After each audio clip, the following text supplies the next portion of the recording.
Доцна сношти примив една закана од лик кој се представи како дел од обезбедувањето на СДСМ.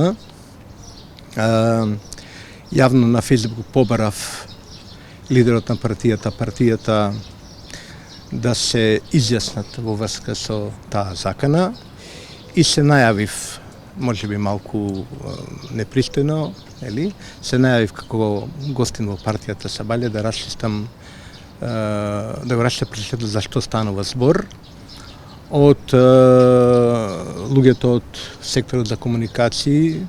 Бев известен дека ова лице не е вработено во обезбедувањето на СДСМ, ниту во СДСМ. Не е познато дали е член на партијата до овој момент. И јас го добив оној одговор што ми беше неопходен, за да утврдам дали некој лажно се представува и се застапува за некаква кауза поради која оценил дека има потребни се канува, или евентуално партијата за тоа стои. Добив уверување дека СДСМ не стои за давките настапи на поединци и на мене сега останува понатаму евентуално, ако одлучам да продолжам да го пријавам случајот во полиција и да продолжам да во редовна законска процедура да барам сатисфакција. Дали ова е единствената закана што е упатена кон вас или има и од други активисти, да кажам, од СДСМ или од друга партија што се наменети моментално кон вас? Ова е единствената писмена закана после серијата написи кои предизвика мало бура во јавноста. Сега не ги сметам некои настани кои се веќе дел од мојот секојдневен живот, на дофрлање на улица и така натаму, снимање од зад грб. Секој што сака да ме снима го замолувам да ме застане, јас ќе се снимам во анфас со кој да сум, како што сега се снимаме во анфас, како што им лично цивилизирани луѓе, но тие работи не ги сметам за закани, бидејќи се навикнав на тој тип на живот во поранешниот режим. Сега некои работи ми се повторуваат, но ова беше нешто друго, поради кое морав да дојдам тука и да добијам елементарна информација што се случува. Прашање до вас исто така, во низа написи кои ги објавивте, кажавте дека чувствувате притисок од Социјалдемократскиот сојуз и од новата власт, кога ги објавувате тие надписи и таа серија од надписи која спомнувате, дека се обидуваат на некој начин да ве наместат, па од нивната партиска кујна излегуваат текстови објавувани на други портали, со кои сакаат да ве понижат на некој начин.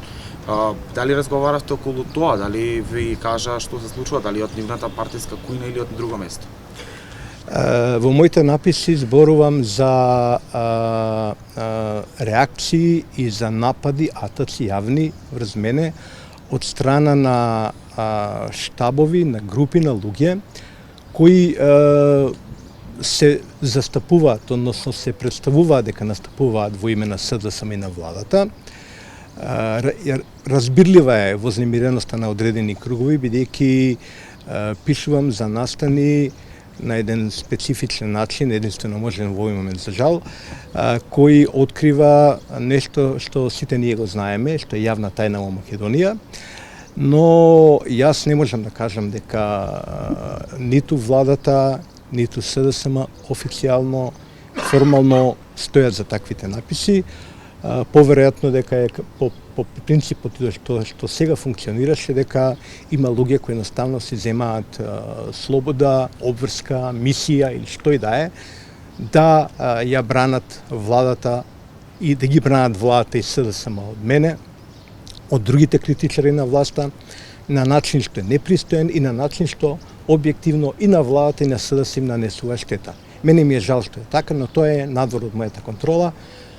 Предпоставам надвор дури можеби и од контролата на владата и на СДСМ.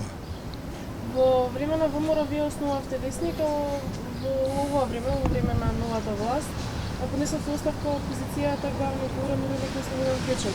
Дали чувствувате поголем притисок сега отколку претходно политички? Поднесов оставка поради темелно несогласување со собствениците околу начинот на кој ја водам уредувачката политика. односно околу нивото на мојата критичност кон оваа власт. Да, тоа го доживувам како притисок, со тоа што навистина големо прашање кој од тој притисок профитира, кој тој притисок го артикулира, што со тоа се добива и така натаму. Така што не можам да кажам да мерам со мерилата на сегашноста, не можам да мерам оно што се случуваше во минатото.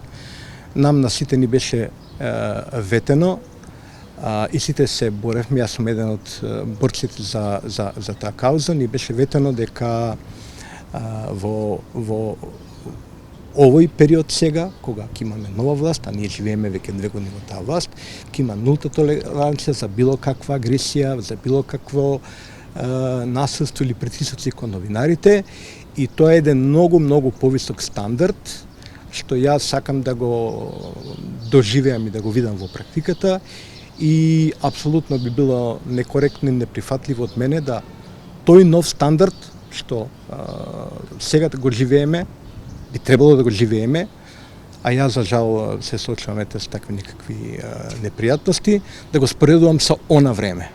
Тоа е како да споредуваме, како да ви кажам, сега ова време кога сите ние возиме автомобили, кога споредуваме со некое време кога сме возеле конски коли, кога се возеле нашите стари со конски коли, се да речеме, исто е, и кој е нивото? Не знам кој е нивото.